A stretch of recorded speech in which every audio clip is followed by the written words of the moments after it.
I can't really speak for all of California because I don't consider myself a liberal or Democrat. I'm definitely not a Republican. So I guess that makes me a liberal or a Democrat. But I've been trying to explain to you, and it's almost frightening at this point. But it's serious. It's like something I want, and I think they have looked at this from universities, schools of medicine, things like that. The bizarre tick, as the guy called it last night, they've identified this. Where at least we can understand what's going on with Trump.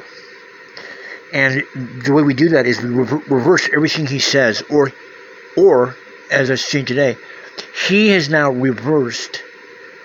And the thing I've told you, don't listen to him. You think, oh, well, I hate Trump, or I don't let people tell me what to do. Okay, if that's never not been true with Trump, okay, let's be honest. Both Republicans and Democrats, everyone has been deceived. He's been wrong about a lot of that he said. Okay, I'm not saying Obama wasn't wrong. I'm not saying that, but you're telling me, I'm a Gen Xer, bro, that Obama was the type of guy that would appoint a Supreme Court justice, and that all of them would do whatever Obama said like a slave. Yet we couldn't even get Obamacare passed. Obstructionism. It was so frustrating that then when Trump gets in there, he immediately just totally draws the comparison to being a tyrant. People say, quote unquote, in court, I'm scared of this guy. What's his name? His one lawyer said that. Now, the funny thing about it is, I remember the other day telling a story about that, I read that, in not just movies, but in everyday life, things that are biographies, what you always end up having, what I was trying to say was, it's not a problem that the Republicans are kind of like in charge, and they're kind of like doing whatever they want and ransacking the White House. I mean, this is really a radical change. I mean, you have families that are splitting apart, and Trump has admitted that. Where he's been asked, do you take some of the blame for the division in this country? Division came because of Trump. If you want to say it was always there and he just highlighted it, fine. Okay, that didn't happen with Obama. That's what people say. He got the Peace Award before he was even president. Yeah, exactly. We righted it wrong. Okay, I get your point. And Obama was saying the other day, can you imagine if Black Obama had sent out ICE like Trump has? The craziest thing is, we finally figured out months ago, and we've been just talking about this, about how Trump won the election, because I knew there was something wrong. I mean, they called that election by 7 o'clock on that night, and it was supposed to be like, remember the biggest election of all time? Like, it's going to totally decide everything? My next door neighbors are Trump supporters. And at the time, I thought it was just like to gaslight them as Republicans. Right? So they come out and showed me that if illegal immigrants aren't registering as Democrats, why are they using our address? And I said, you guys are crazy. Oh yeah, and so they wanted to show me up, and they pulled out like 10 ballots. My dad even said the other day, he said, whoa, yeah, sure they did. Like he didn't believe me. I'm like, yeah, and they did. They all had Latino names. At the time, I'm thinking the Republicans are sending those out to them to make them think that they're registering illegals. But then what I realized later on was they must send the Republicans all extra ballots because they think, see, the devil does that. It's not the Republicans' fault. The devil has them thinking Democrats are doing this shit. I mean, I know Democrats. Yeah, they do. They sometimes get blowjobs when they're married. I understand that shit. But when we're talking about Republican crimes, we're talking about like crack in the ghettos. They're importing it. Missiles for hostages. Like, we're talking mega global issues. Hunter Biden, nothing came up with Burisma. No, but Trump gets $2 billion from Saudi Arabia. And then they raise gas prices. And he has an army of people putting up stickers before the gas prices went up. Look what I did. Now he does it, and we've mentioned it. That is literally something that Trump did. It's literally his fault. Okay. The Iran deal that Obama signed, it was one of his great highlights. But it was a global thing. In other words, Russia signed it. All of Europe wanted it. Obama just curated it. Now, it's so funny. He gets credit for it. But the people that were the most up in arms and angry at Trump was Europe. In fact, Trump punished them because they were supposed to get paid back their money that we stole. We blackmailed them. Get back to the negotiating table, or we're not going to give you your money. We took $150 billion from them. Trump's telling you that Obama gave that to them. Sent it to them in cash, like a display in Vegas. Then the other day he said, "Oh yeah, he said they never sent any money like that." But we do owe them some money. So now he knows that part of the original deal was that they did tear apart all the centrifuges. We had cameras up and everything, even in their homes. We had basically the inspectors living there. He's lying to you. He's not looking at it. Something's not letting him see it. And all we wanted was, okay, it's not to get rid of all your uranium. It's so that you cannot make a nuke. And he was complaining because he was saying that, well, the deal will expire in 10 years. Okay, we could make one in 5, though. But no, he made it immediately. They could start working on a nuke 5-10 years ago. Why? Because he tore up the deal. He burned them. He fucked them over. And he gave them the strictest thing. Like, we're talking about aspirins and toilet paper. I'm totally serious. So their reward for tearing apart, but Trump doesn't want you to know that. It's the same with the illegal immigration thing. What is an open border? What is your definition of an open border? How did they... Okay, you're telling me Biden did anything at the gates, in TJ or anywhere, that was any different than when Trump was in there for 4 fucking years. He never built the wall. Okay, Biden did not take the wall down. He maybe didn't proceed with it. But what did Trump do that Biden then said, oh yeah, open, you can just come on in. We don't even need guards. Like, what is an open border? What is it? What is your definition of fake news? I don't understand that. He's saying it's fake, so you're saying it's like claymation dolls? Or are you saying that they're reporting... Like, I don't understand. When you say fake, do you mean it's not real or they're lying?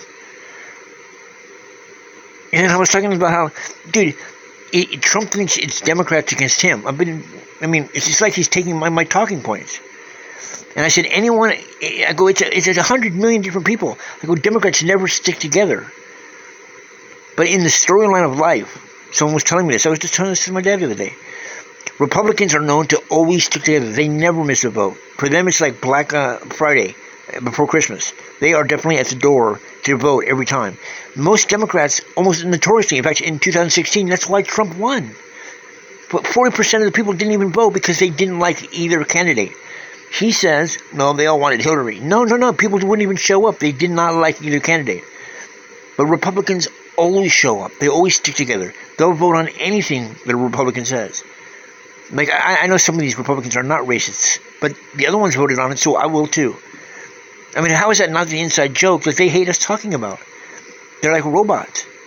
He tries to reverse all of that. The mail-in ballot thing, it shocks me because I realized as soon as he started going after the changing the voting deal, see, after he goes past the bridge, he burns it. You know, like you can look at every single situation, especially Afghanistan, which was really the most disgusting, where a day before he's to leave office, he pulled out almost all the troops, so that they were, and every soldier, every general told him they're gonna fucking, you're gonna kill Americans if you do that. In fact, one general said he would have physically gone after Trump if he had heard that order. But Trump did that to burn Biden, and he signed a contract with the Taliban. Now, you forget about that, don't you? You forget. He knows you're going to forget. He does. It's the one problem about Caucasians. You fucking forget. You want to move on, and you never remember the problem started with that person. And it's got to be deliberate. You don't want... You're naturally being programmed to run away because you know your past is coming to catch up with you. So it's going to get you. The evil thing is the devil doesn't want you to know why these bad things are happening to us. Because they're making you forget. So then you go out and you do it again. It's a claim that's been made by every race. And I believe them. Because I looked for it. I took the time to look for that. And you do. You forget, whether it's Rodney King, whatever it is. You fucking go stupid and you forget. And when you forget, what do? You do the same fucking pattern. That's what they're talking about. And I saw it was very sobering to see that. But well, I didn't say like, well, I'm going to go back to thinking that way. No, it changed me for life. And then people think, oh, he's pro-black. He's pro-this. No. You don't understand. You guys have a thinking problem, a memory problem. They're erasing your memories somehow, so that you don't remember, so that you go and you do stupid shit. I mean, this shit that's going on with the Republicans right now is scandalous. The way they're acting. Now they want you to. Now they're doing the mind wipe. Now they're telling you brilliantly, like Trump doesn't know what he's saying. All exact opposites of truth. In a huge press conference, like they've got to get out there. There's something about Trump's voice, clearly that fools people. So I say, don't. I'm serious. Don't allow your kids. It's poison. It's poison. I mean, he didn't. You know how much money he paid on his first presidential campaign on television ads? $0. Why? Because all of his friends are in the media. He now owns all the media. He signed executive orders. It's now called the Trump FCC.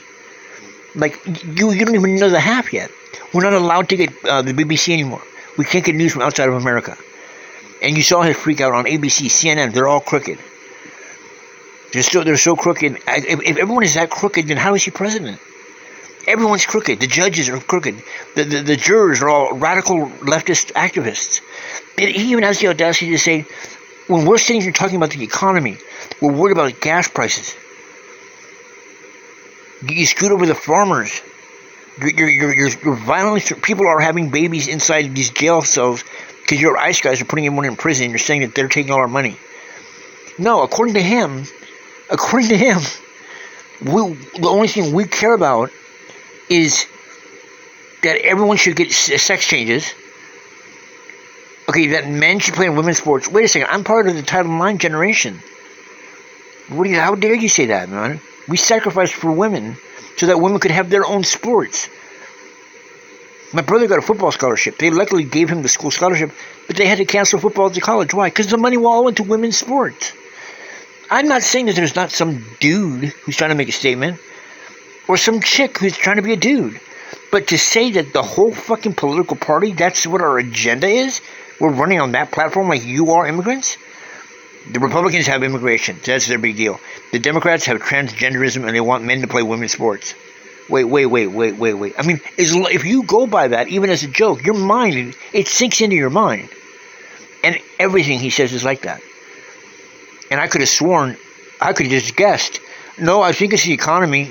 I think people are really worried about the economy. They're worried about gas prices. We're spending so much money in Iran, but it's still a terrible deal that he signed. I mean, there were TV commercials about, please don't not go along with this deal. But he thinks you're going to forget that. I mean, if you were to get everyone in a post-show thing, everyone will say that probably the biggest disaster so far, no doubt, because it was working. There's no reason to think it wouldn't work. But Obama is the one that gave him the opportunity. Obama never thought Trump would be president, or something like Trump. A deal is a deal. It should be a contract. But to be extra sure that Iran wasn't trying to pull a fast one, Obama wrote in to the contract that I get to ratify this. If you don't follow the rules, you can't say, well, we have a contract, we have a deal, so I have to recertify it. But then when Trump comes in, he uses the Obama gave him that right.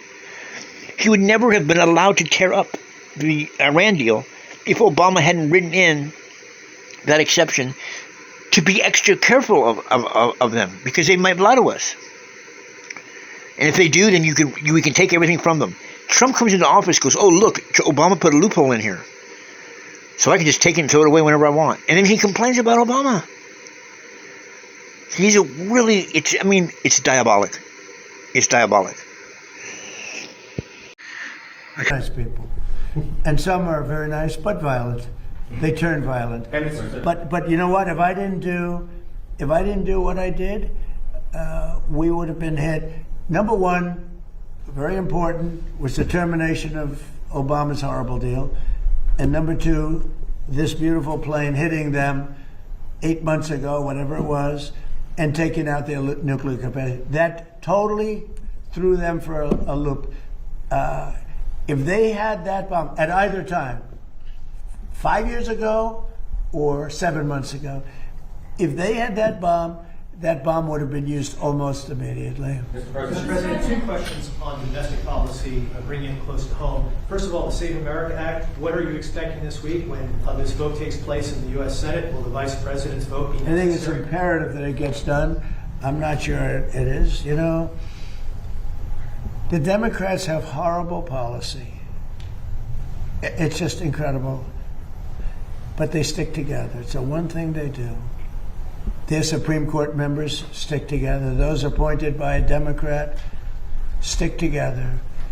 If Barack Hussein Obama appoints a member of the Supreme Court, that member never goes against him.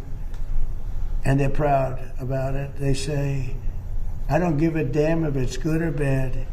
That man appointed me and I'm never going to let him down. I don't say that's right, wrong. I just say they stick together.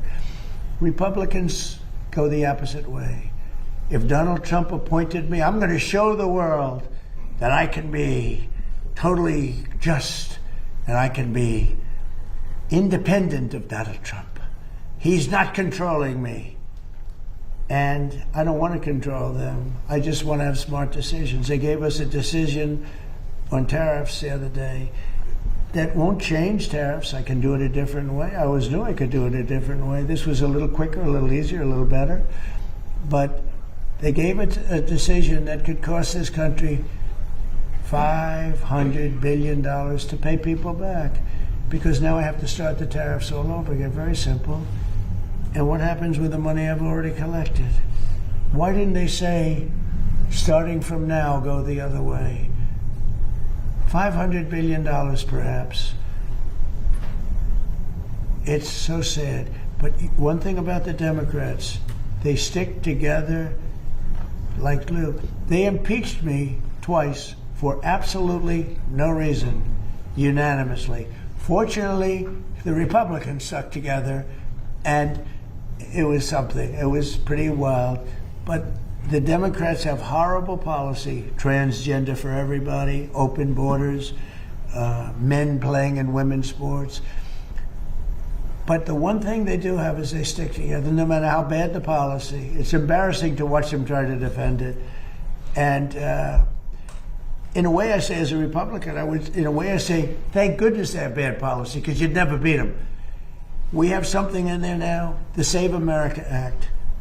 Voter ID with a picture, right? That's a 99% issue. Even among Democrats, you know, Democrats poll at 89% on that. And then they have proof of citizenship.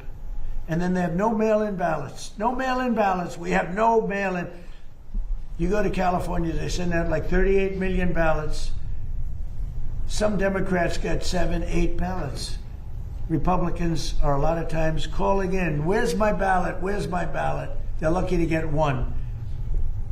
Jimmy Carter, probably the greatest thing he ever did. I thought he was a nice man, not a great president, to put it mildly.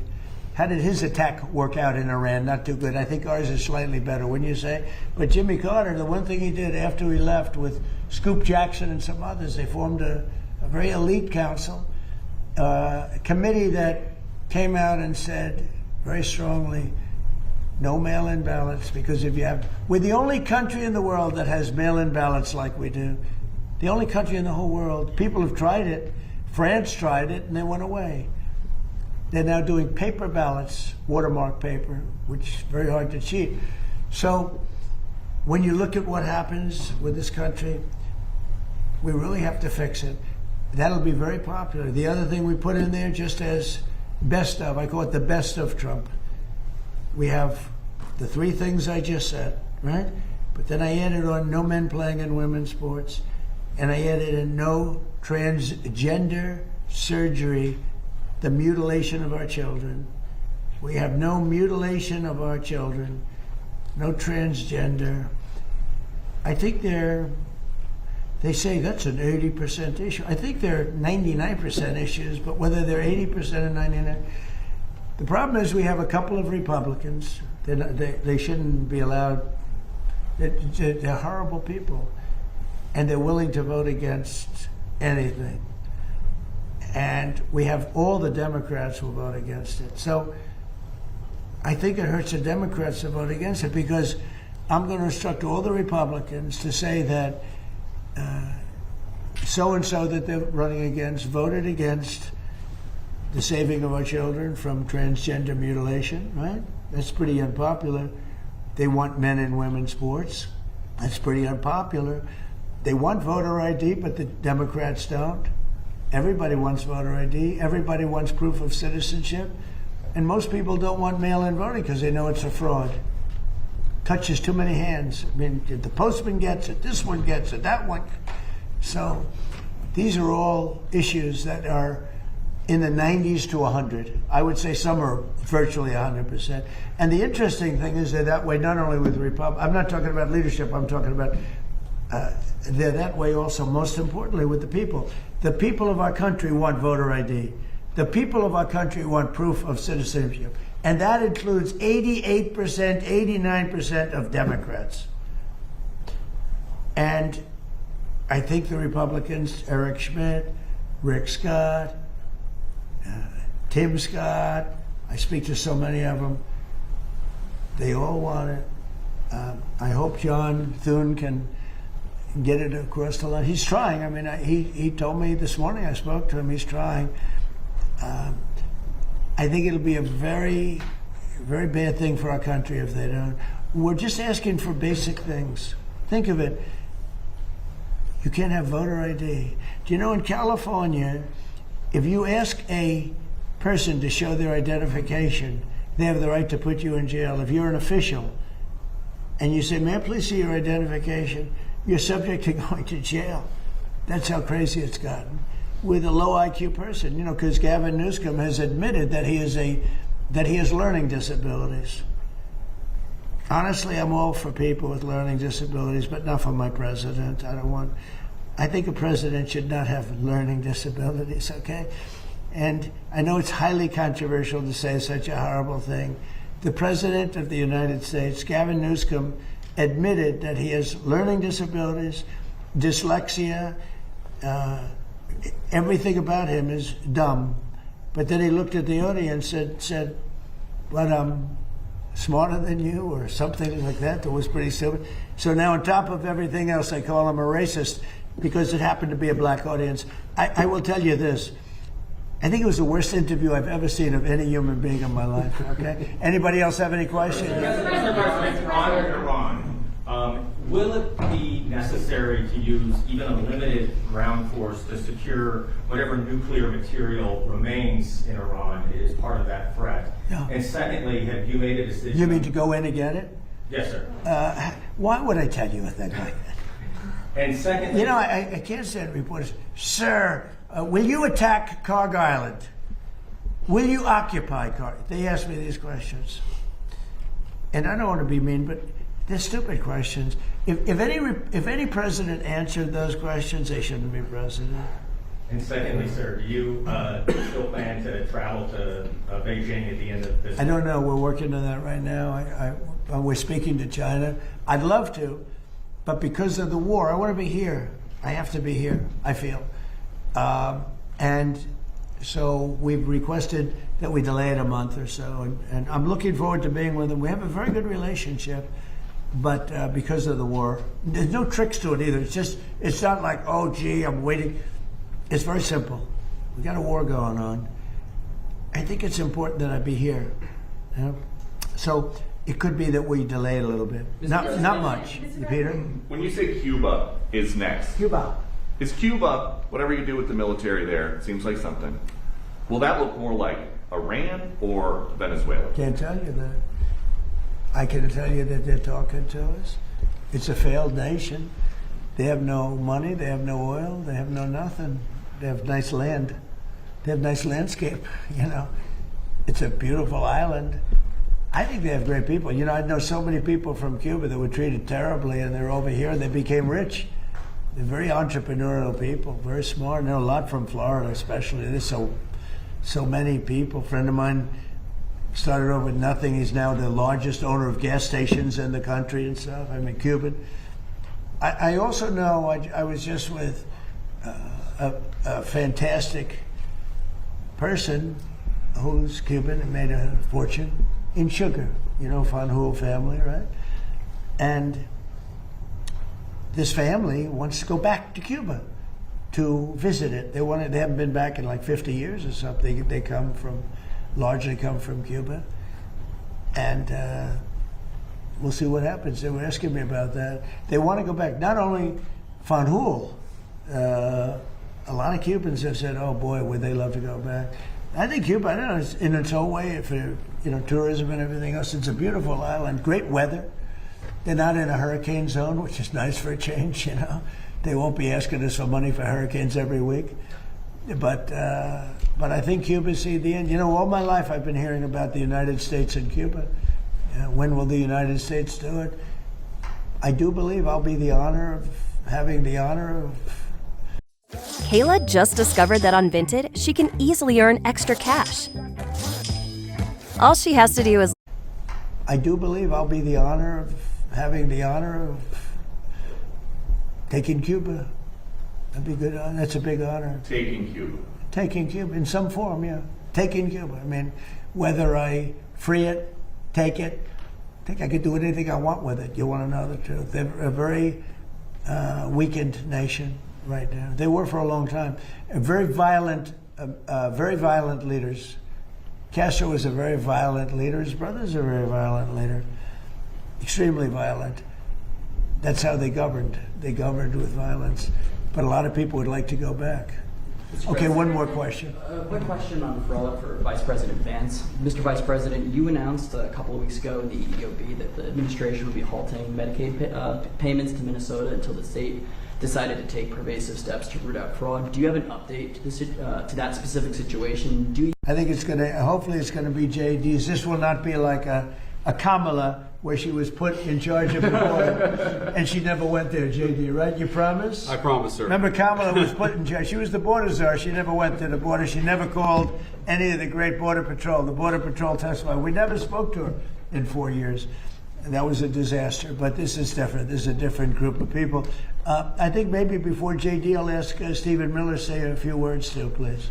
Thank you, Mr. President. Well, under President Trump's leadership, as we've seen, the illegal flow across the southern border was stopped completely. But what we found since President Trump came into office is that the Democrats have set up a system to funnel hundreds of billions and ultimately trillions of dollars to migrants that are in our country, oftentimes from places like Somalia. So as an example, ICE recently asked a group of illegal immigrants that were in detention whether or not they were receiving Medicaid. Half of them raised their hands and volunteered that they were on Medicaid.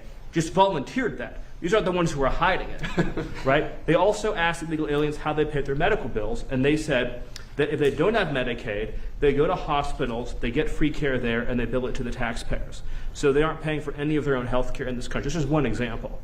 And we've seen this over and over and over again. So under President Trump's leadership, and then of course with JD and the head of the FTC, Andrew Ferguson, we are going to see the first ever effort in American history to reclaim the ultimately trillions of dollars that were stolen from taxpayers. I believe, and I know President Trump believes, that when this theft is exposed, we will see that if all of it were stopped, it would be enough to balance the budget.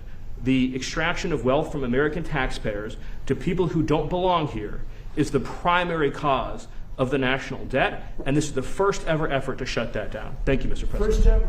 And everyone knows they've been cheating for years. It's the first ever. And it's got to be stopped. I mean, it's got to be stopped. Think of it, Somalia is a third world, maybe a fourth world nation. One of the worst, one of the most dangerous. They don't have anything. They don't have councils. They don't have government. They don't have police. They shoot each other all over the place. They come here and they steal $19 billion. It's crazy. And Ilhan Omar, I hope this is part of it, but she married her brother, supposedly. I mean, there's a lot of documentation. That means she's here illegally and she's a congresswoman. And I hope you're going to be looking at that, or somebody is, all right? Because she's one of the ringleaders here. She's bad news, really bad news. She's so bad for our country. Anyway, JD, please say a few words. Yes, sir. Well, thank you, Mr. President. This is a very important whole of government approach to tackle the fraud problem. And let me just tell one story. One of the things that even before this executive order was signed that we were able to stop under the president's leadership is we saw evidence that in Minneapolis there were Somalis, primarily illegal immigrants, who were defrauding a Medicaid program that was meant to go to autistic children.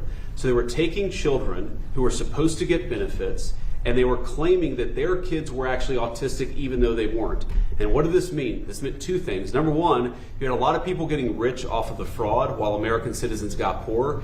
And the second thing that it meant is that you had autistic kids in Minneapolis, in suburban Minneapolis, who weren't getting benefits they needed because Somali fraudsters were literally stealing out of their pocket.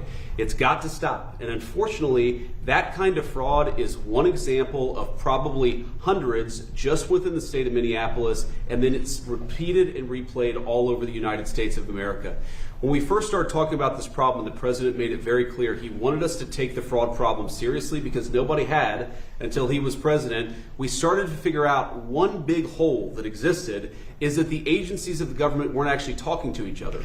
So Treasury would have evidence of financial fraud, but wasn't talking to the Department of Justice about it. Health and Human Services had evidence of Medicaid fraud, but wasn't talking to the Department of Treasury about it. So what this executive order does is force the entire apparatus of the federal government to do two things. Stop the fraud in the American taxpayer and make sure that the benefits that ought by right go to American citizens and not to fraudsters. Andrew Ferguson will be the vice chair and is going to do a great job. If you're curious what's the difference between the vice chair and the vice chair is going to do all the work and I'm going to take all the credit. Andrew.